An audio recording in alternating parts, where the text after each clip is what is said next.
Praise the Lord. वचन में जाएं इससे पहले हम एक बात को समझें कि आज हमारा टाइम किस बात में हम वेस्ट कर रहे हैं, भलाई करने में या बुराई करने में। अगर हम बुराई करने में आनंदित हो रहे हैं तो एक बात याद रखिए कि परमेश्वर का वचन क्या कहता है कि जो बुराई करने से आनंदित होता है और जिसकी चाल चलन टेढ़ी है, जिनके मार्ग बिगड़े हुए हैं, यहोवा उनसे घृणा करते हैं। प्रियो, हमको आज ये समझना है कि हम अपने जीवन को कैसे बिता रहे हैं। वचन क्या कह रहा है कि जो यहोवा का भय मानता है वो बुराई से दूर रहेगा या बुराई से बैर रखेगा, और घमंड, अहंकार, बुरी चाल और उलटफेर की बात से भी वो बैर रखेगा। आगे वचन कहता है यहोवा का भय मानना बुद्धि का आरंभ है और परम पवित्र ईश्वर को जानना ही समझ है।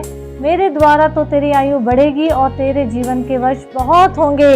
यदि तू बुद्धिमान हो तो बुद्धि का फल तू ही भोगेगा, और यदि तू ठट्ठा करे, बुराइयां करे तो दंड केवल तू ही भोगेगा। क्योंकि आगे वचन कहता है जहाँ बहुत बातें होती है वहाँ अपराध भी होता है, परंतु जो अपने मुंह को बंद रखता है वो बुद्धि से काम करता है। प्रियो, अपने आप को हमको देखना है, समझना है कि क्या चीज़ हमारे मुंह से एक्स्ट्रा निकल रहा है।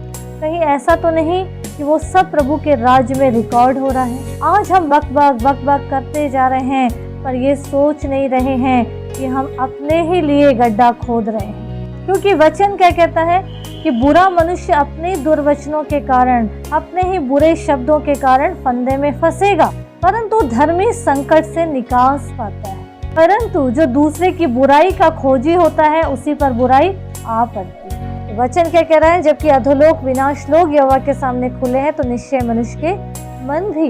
जब लोग ठट्ठा करे, जब लोग बुराई करे, तो आगे वचन कहता है हाथ के उन्हें शांत कराना है। प्रियो, आगे वचन क्या कहता है, जो मन का टेढ़ा है उसका कल्याण नहीं होता और उलटफेर की बात करने वाला विपत्ति में पड़ता है।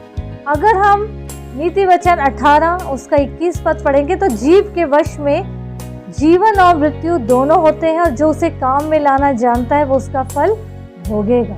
वचन कहता है दुष्ट के घर पर यहोवा का श्राप और धर्मियों के वास स्थान पर उसकी आशीष होती है। अगर हम प्रभु के साथ ईमानदार हैं, प्रभु के साथ सच्चाई से चल रहे हैं, वचन क्या कह रहा है, कृपा और सच्चाई तुझसे अलग ना होने पाए, वरन उनको अपने गले का हार बनाना। अपनी समझ का सहारा मत ले, परंतु संपूर्ण मन से यहोवा पे भरोसा रखना है।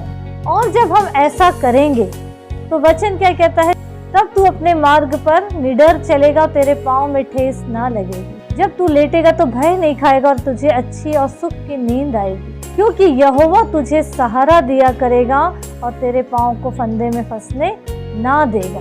परमेश्वर के दाहिने हाथ में दीर्घायु है, यानी कि लंबी उम्र, और उसके बाएं हाथ में धन और महिमा दोनों है। हम प्रभु को पा जाएं, हम प्रभु को खोजें, क्योंकि हम संसार की बातों में उलझे रहते हैं और ये सोचते हैं कि जो संसार में दिख रहा है बस वही सब कुछ है। लेकिन ये समझना है कि जो कुछ हम चाहते हैं वो परमेश्वर हमें आसानी से दे सकते हैं। बस प्रभु के साथ लिपटे रहें, प्रभु के कार्य में आगे बढ़ते रहें। ये चीज़ों के लिए झगड़े लड़ाई करने की ज़रूरत नहीं है। संसारिक चीज़, भौतिक चीज़ों के लिए वो हमारे लिए ही है और हमें मिलेगा।